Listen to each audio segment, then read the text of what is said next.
comment, like, and subscribe.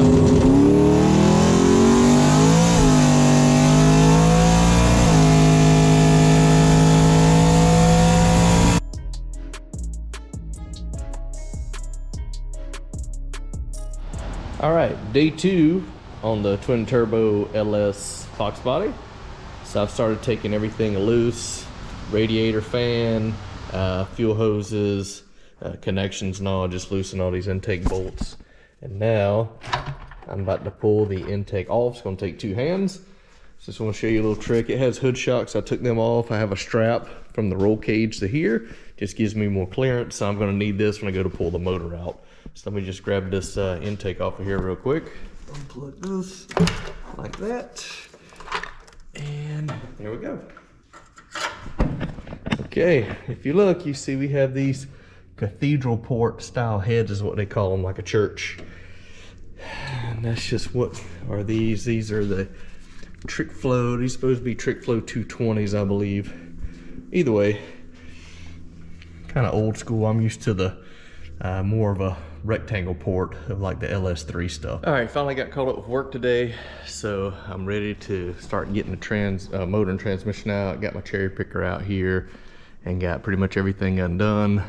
Got the nuts off the motor mount where it goes to the K member, so when I put some pressure on it, I can pull the bolt out. I've already got the cross member off and the exhaust out the way, and I'm gonna pull the whole thing. I ain't gotta move these will give, and I just gotta pull the whole motor and transmission straight out. So I will have it out shortly, and it'll start the process of tearing it apart.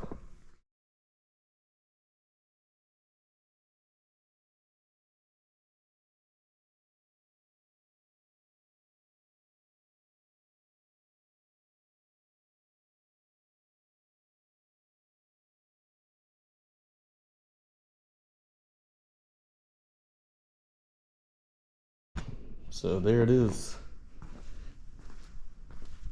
It's out, ready for me to start tearing it down. I had a little bit of trouble getting it out with the transmission, just getting around these mounts here. A little different with the oil pan like it is and the way those mounts are. It's just not as much room as like a normal Ford motor and K member. But transmission off, I was able to manipulate it out, so I'll just have to do that and put it back in. While it's out, I'll try to tidy up in here, change some things around. Now that the motor's out on the stand, I'm starting to disassemble it. Just got the spark plugs out and everything. And if you look at some of these, that one clearly has some water on it. These are dark, right? Like normal running. And then on the other side, see how they look new? So definitely a difference there. And that looks like some speckles on it maybe. So we'll see. Time to start taking it apart.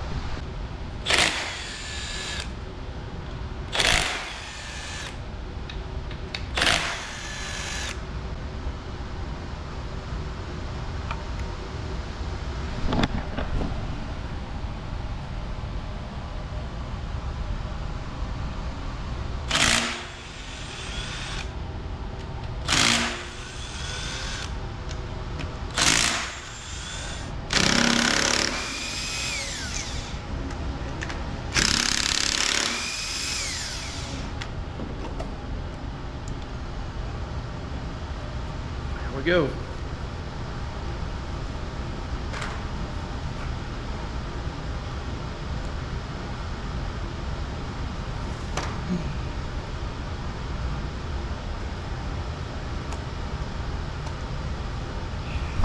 So my friends, this is what it looks like when you really go maximum effort in your head gaskets.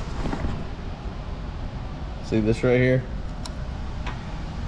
That is not good. Not good at all. But the even better part is right here. It has torched the head. So that head's gotten torched right there. That is no bueno. And it looks like it torched it right to the water jacket, which is why it got so bad in there. Ouch. Yikes. Okay. Well, we knew we'd blowed at least a head gasket. So now we'll see what the other side looks like. So Josh told me he wants to come over this morning while I'm disassembling, so I'm gonna leave this side for him to do. I went ahead and took these out, but he can take off the rocker arms, push rods, and the other head studs here. It's a hell of an impact gun. I will use it for everything. It works great.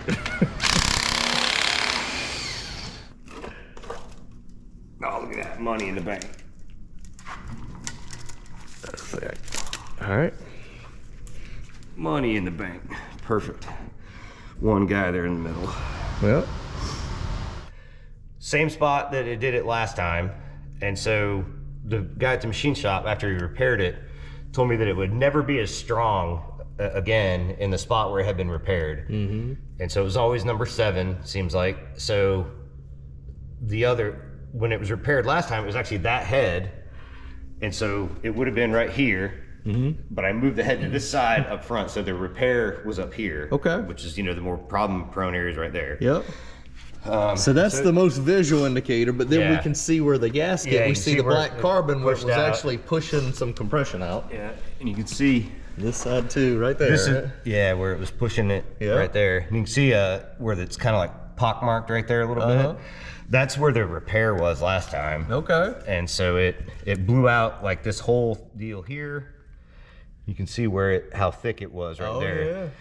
Yeah. So it blew out.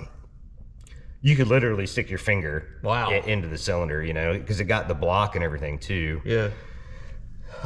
Any other damage? What's that little guy right there? What is that? Are they all of them like that? Oh shit. Oh, dude. It's that twisted wedge thing in the pistons. So the pistons are hitting the heads? I think so, man. Dude, is this one the same? You would think it would be. Right. Yep. Right. Oh shit. So that's why it's been losing. It does not the bore. So that's the reason it's been that motor has hated head gaskets from day one. These heads with those pistons, that combination has lost head gaskets almost immediately. And that's because the pistons are trying to push the head off the block. Yep. Shit. So that's an easy fix. Just got to grind the pistons down to clear, right? Yeah. Or run whatever. I'd have to measure it, but a little bit thicker head gasket. Wow, it's got a 5-layer on it now. I brought that up to the guy at Summit Racing that developed the rod and piston deal. His name is Brian Nutter. Did I was talking to him about it, and I was like, man, I've got these trick flow heads, and the combustion chamber's twisted. Trick flow is like wicked proud of that twisted wedge deal. And I said, with the combustion chamber twisted like that, the quench pad on the piston is going to hit it. And he's like, no, man, they run them all the time, and no. And so I measured it. And it was, I don't remember the number, but there was like 10 or 12 thousandths of clearance right there at whatever, 1 RPM, you know, me cranking it over. And there's another guy that I talked to that I trust quite a bit, who his explanation for why it would work was because of the way the piston was loaded at the top of the bore, that it was rocked in the correct orientation to give it the clearance it needed. And I've had, in the past, people have suggested things to me, and in my head, I'm like, man, I don't think that's going to work, but I do it anyway. And another case where, and man, I need to quit doing that, because every time I push aside my own concerns and do what somebody else says, stuff like this seems to happen. Yeah, so this ain't even a piston to valve issue. It's not the valves hitting. No, it's literally the piston hitting the head. And you can see if the chamber was, you know, straight across. I wish we had a stock head delay here, because the chambers are, it would be fine, you know. But that's exactly what happened. That's why it is doing that. It is pushing the, trying to pick the head up off the block. Okay, well, smoking gun found. I know he feels a lot better about it. He was thinking, how can I build all these motors and the other ones run great, but these heads and this motor just hate each other? I feel terrible about it, actually. But now, hey, at least it's something simple, right? I mean, at least you know what the problem is, so now we can fix it. Yeah. So I don't need a different set of heads and all that if I fix these. No. I could run these and everything else. Just gotta, pistons with a Dremel or whatever. Yeah. Well, they gotta come out anyway so we can clean this bore, so. All right, we decided to take the pan off, so let's see what we got working with here. Winnie stray. And first thing I was gonna look at is the pickup. I don't see any debris.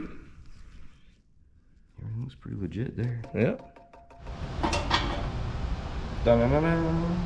Forged rotating assembly. What?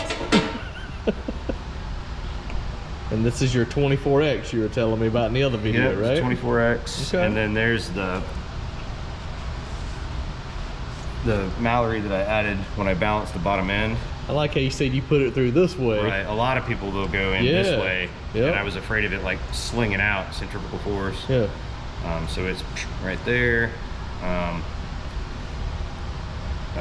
Put a dial indicator on the wheel. Mm-hmm.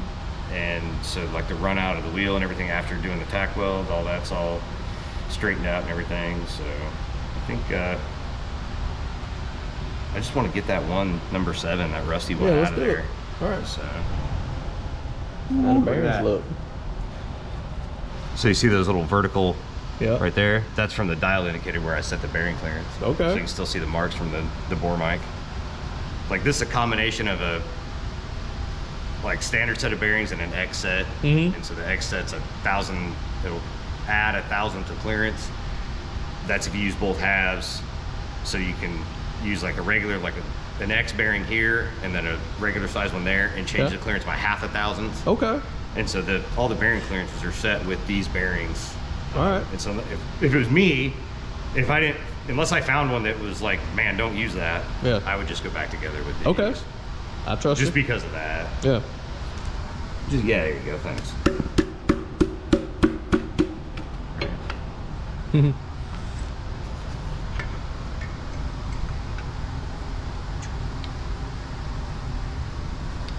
So, other than the nastiness from the sitting with water in it for a couple of weeks, same deal with that. So you see that one took a little bit more load, like you can kind of see my mark right there.